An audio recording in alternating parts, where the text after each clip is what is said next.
ہماری دنیا میں 75% پانی اور جبکہ 25% خشک زمین، لیکن حیرت کی بات تو یہ ہے اس 25% زمین میں سے بھی آج تک اسے پورا کسی نے بھی نہیں دیکھا۔ ایک ایسٹیمیٹ کے مطابق زمین کا آدھے سے بھی زیادہ حصہ ہے جس کو آج تک کسی نے بھی نہیں دیکھا۔ زمین کا یہ نہ دیکھے جانے والا حصہ اصل میں گھنے جنگل اور بادلوں سے باتیں کرنے والے پہاڑ اور دور دور تک پھیلے ریگستان، جہاں پر انسان کا جانا کافی زیادہ مشکل ہے۔ لیکن جو بھی ہے، ہمیں کم از کم یہ تو معلوم ان جگہوں پر آخر ہے کیا۔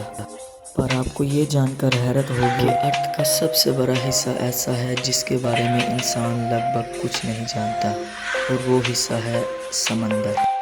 اس سمندر کے بارے میں انسان صرف اور صرف 5% جانتا ہے۔ ہمیں تو یہ تک معلوم نہیں کہ سمندر کتنا گہرا ہے، اس میں مچھلیوں کے علاوہ اور کون کون سی مخلوق پائی جاتی ہے، پھر سمندر کی سب سے گہری تہہ پر کون سے راز چھپے ہوں گے۔ ناظرین، سمندر اتنا زیادہ گہرا ہے کہ ہماری سوچ امیجن بھی نہیں کر سکتی۔ سائنٹسٹ کے ایک ایسٹیمیٹ کے مطابق ہم دنیا کے تمام پہاڑوں کو، زمین کو اور بلڈنگز کو کاٹ کر اوشن میں پھینک دیں گے تو ہماری پوری دنیا 3 کلومیٹر گہرے پانی سے بھر جائے گی۔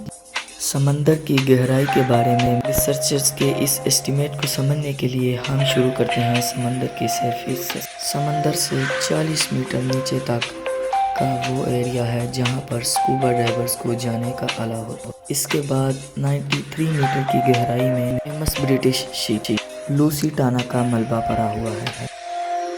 اس سے تھوڑا سا ہی آگے 100 میٹر کی گہرائی میں سکوبا ڈائیورز کی جان کو خطرہ ہوتا ہے۔ پوائنٹ پر اگر سکوبا ڈائیور احتیاط نہ کریں تو پریشر سے ان کے جسم کے ڈفرینٹ حصے کام کرنا چھوڑ دیں گے۔ لیکن اس سب کے باوجود بھی ہربرٹ نیچ نامی آسٹریلین سکوبا ڈائیورز نے 214 میٹر کی گہرائی میں ڈائیو کر کے ایک ورلڈ ریکارڈ قائم کیا ہے، اور یہ ورلڈ ریکارڈ اس نے ایک ہی سانس میں پورا کیا تھا۔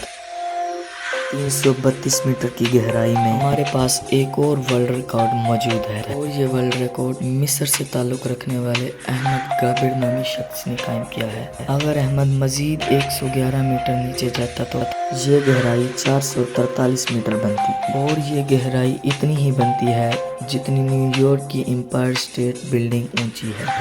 اس سے تھوڑا اور نیچے 500 میٹر کی گہرائی میں یہ وہ لیول ہے جہاں پر دنیا کا سب سے بڑا کریچر یعنی بلو ویل ڈائیو کرتی ہے۔ بلو ویل کا وزن 1,50,000 kg ہوتا ہے۔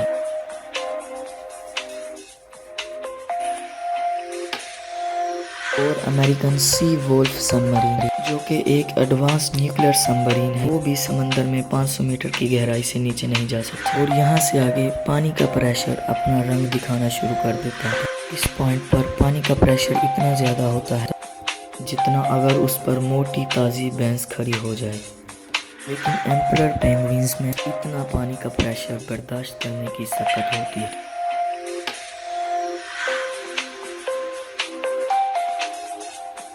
مزید نیچے جایا جائے تو 830 میٹر کی گہرائی میں دنیا کی سب سے اونچی بلڈنگ برج خلیفہ کا ٹاپ پایا جائے گا اگر اسے الٹا کر کے سمندر میں ڈالا جائے گا۔ یہ سمندر کا وہ پوائنٹ ہے جہاں تک سورج کی روشنی پہنچ سکتی ہے، لیکن تھوڑا اور نیچے جائیں تو 1000 میٹر کی گہرائی میں سمندر کا وہ حصہ شروع ہو جاتا ہے جسے اسکیری زون کہا جاتا ہے۔ یہاں سے نیچے سورج کی روشنی نہیں پہنچ سکتی اور ہر طرف اندھیرا ہی اندھیرا ہوتا ہے۔